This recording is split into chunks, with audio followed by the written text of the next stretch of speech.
say hello to Braden Gall, 440 Sports. He joins us now. Braden, good afternoon. How's everybody in the mid-state right now? Cold and having lots of cabin fever, but we're all okay. We've done lots of sledding.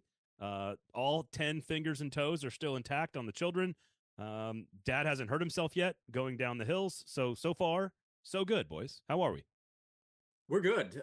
It has seemed, at least from the internet where everybody operates from time to time, Alabama fans not doing great right now with the changes that are happening. And it was not going to be a smooth all the way transition, but Caleb Downs entering the transfer portal, then left tackle Kadyn Proctor entering the portal. It's going to be a grind to figure everything out for them, which Alabama hasn't had to do in this new era that we're in college football. What have you thought about it with the news at Alabama, how it relates to the Crimson Tide, and maybe what other schools, what other fan bases should be thinking as all of this unfolds here in the last 5-6 days?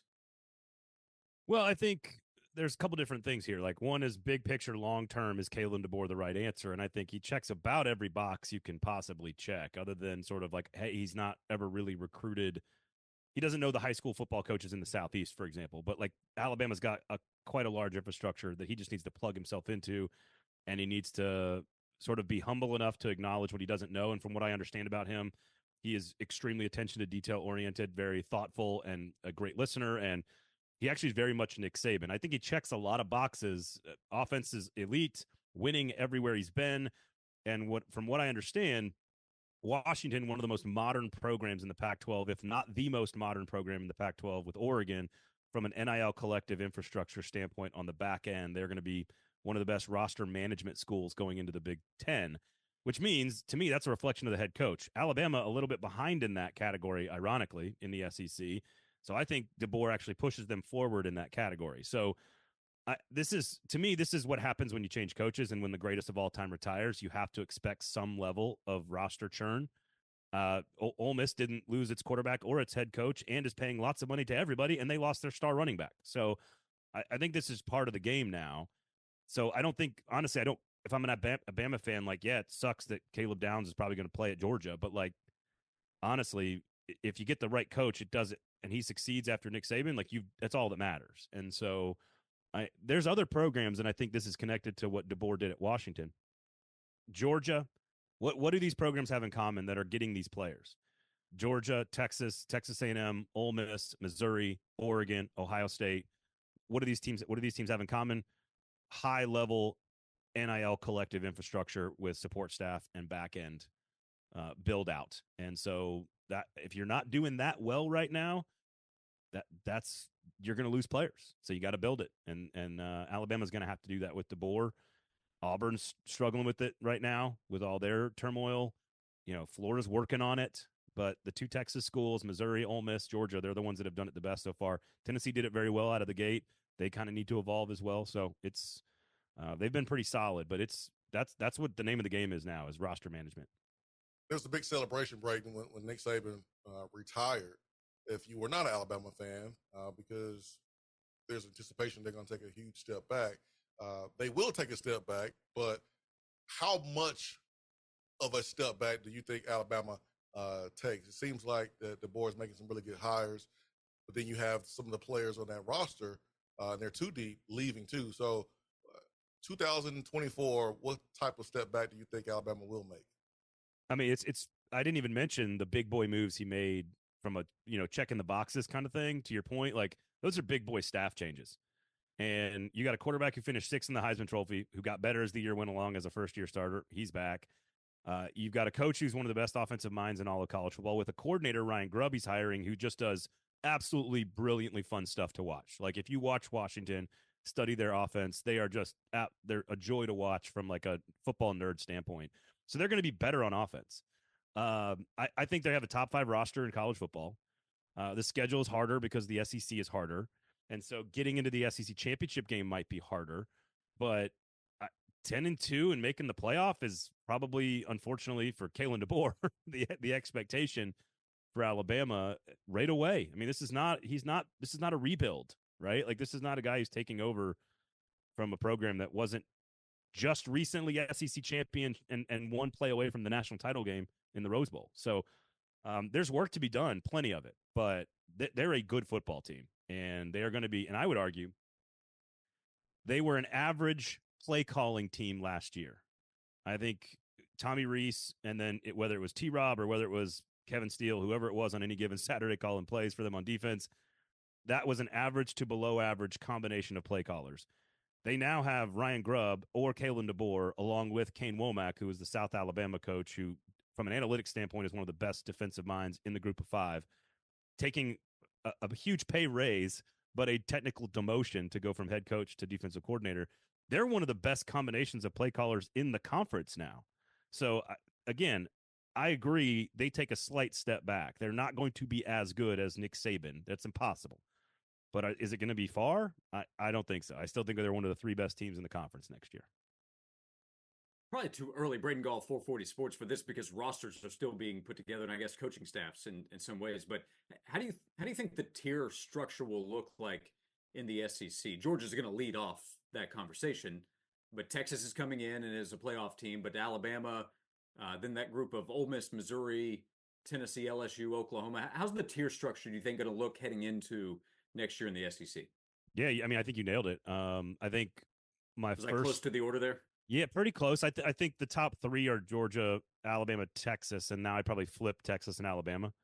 I'd probably go Georgia 1, Texas 2, Alabama 3. And honestly, frankly, my instinct in the Big Ten, should Jim Harbaugh take a job, which I think he's going to soon, is that Ohio State kind of retakes that spot the way Georgia will retake that spot now that Nick Saban has left. So I think those are the top three. I really like the next tier.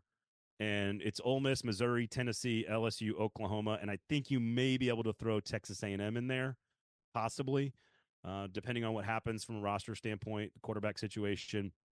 But I think A&M's kind of at the bottom of that list. I think LSU could be better than people think because they just don't recruit like they don't recruit poorly at all. They've got players, but I think the difference is going to be coach and quarterback. And I think right now you look at Brady Cook, you look at Jackson Dart with Missouri and Ole Miss. Those two schedules, by the way, also miss a bunch of big guys in the SEC on those two schedules. If Nico is special, they're competing for 10-2 in a playoff spot, which is possible. And then I think Oklahoma is very similar to Tennessee.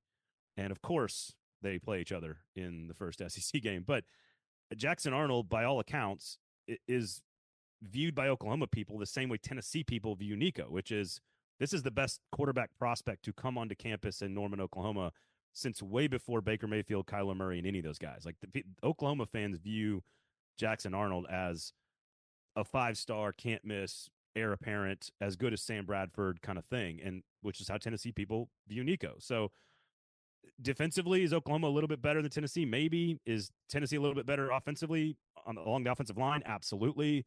So I think it's Ole Miss, Missouri, Tennessee, Oklahoma, probably in that order, and then I'd have LSU and A&M on that tier.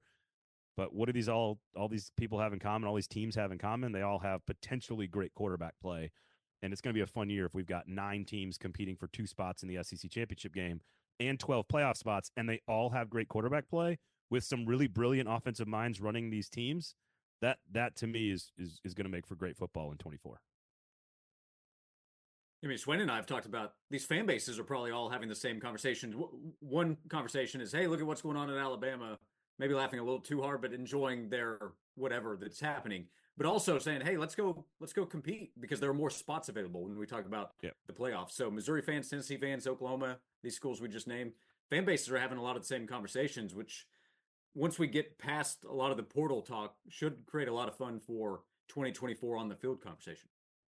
And like, get your shots in on Alabama no matter how good Kalen DeBoer is. Like, this is your chance, right? Like, get your shots in on Bama now, because if he is good, it won't take him long to rebuild it. Maybe there's one down year, right? Because the roster's too good for him not, if he is the right answer. If he's not the right answer, they're going to find out quickly. They're going to move on from him and hire somebody who is good. So you've got maybe a 1 or 2 year window here, maybe 3 to get your shots in on Bama.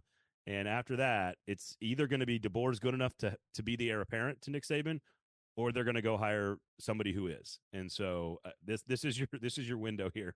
And it still might lead to Bama being 10-2 and making the playoff every year, which is, ridiculous in and of itself. I don't know. Saban leaving it wasn't a surprise, but it is jarring. I mean, he's the largest gravitational force in our sport. He made everybody better. He made Georgia what Georgia is today. He made Ohio State and the Big Ten elevate their game. Like, Saban built all of this. And for him to be out of the game is not good for the game. It's good for the fans watching them compete against Alabama, but it's not necessarily good for the sport. He demanded a different level of accomplishment. And so it'll be interesting to see who fills that power vacuum at the top, especially with Harbaugh leaving at the same time as well. Also, the second largest gravitational force in our sport. Like, Kirby Smart's not that guy. So, I mean, he's going to fill the void with a really good football team. But it's going to be alignment, conference realignment, playoff expansion, no Saban and Harbaugh. 24 is going to be a totally weird and different year. Nick Saban is also responsible for a lot of coaches getting fired in this conference. So, hey, Jimbo can thank Nick Saban for a $70 million buyout. Well, the irony of that, too, also, God, good life, by the way, if you can get it. The irony of that entire situation is that, like, Nick Saban refused to kind of like do the NIL collective, but not like Dabo Swinney has, but like he's kind of been late on the uptick on this. And it really was like Jimbo Fisher doing all the stuff he did on the recruiting trail that finally drove Nick Saban to come out at the meeting and like say what he said to get that whole thing going. So the irony is like Saban doesn't want to do this thing, but then he does it, and it eventually leads to Jimbo Fisher like unraveling. It's just Nick Saban can do something wrong and bad for his program, and still it screws up a whole other program. It's nuts. Love it. Yeah. Speaking of enjoying what's going on, you can imagine there have been some chuckles behind the microphone of Jason Swain today and over the last week. What is going on at 440 Sports, especially with the pro team there in Nashville? I know they're still trying to fill a void. So what's going on at 440? Yeah, covering NFL coaching searches is so different than covering a college coaching search. Like, here are the 9 or 10 people we're interviewing. Have fun, media. Like, that's like we know exactly who they are. We know when they interview. It's truly totally different than like, you know, all these morons tracking planes that like no coaches are actually flying on in college football. So we got a lot of stuff covering the Titan search on 440 Sports YouTube page. So check that out. We got a lot of great folks working on tracking down who the Titans candidates are. Why are they the right candidates? Why are they not the right candidates? SEC Football Live, of course, every single Tuesday on the YouTube page there, 1:00 Eastern time. We're also doing these deep dives into each individual teams. We've got a deep dive into Oklahoma, some comments about Josh Heupel up there on the website with the guy who covered them for a long, long time. We did a deep dive into Texas as well. This week, we're going to have a deep dive into the entire state of Alabama, because not only is Kalen DeBoer in Alabama the new coach and there's changes in Tuscaloosa, but there is complete and total chaos in Auburn right now. So we're going to do a deep dive into the entire state of Alabama. Make sure you hit the notification and subscribe. 440 Sports on YouTube. Thank you. We appreciate it. College football world never stops. Braden, it's good to see you. 440 Sports. Search for it, subscribe, and enjoy. We enjoyed it today, and we'll talk to you again next week. Yeah, look at all these faces. Look at all these faces. I like it. Faces for Radio. They called them that for a reason, but we're trying to say hello to the internet as well. Braden Gall, 440 Sports joins us here.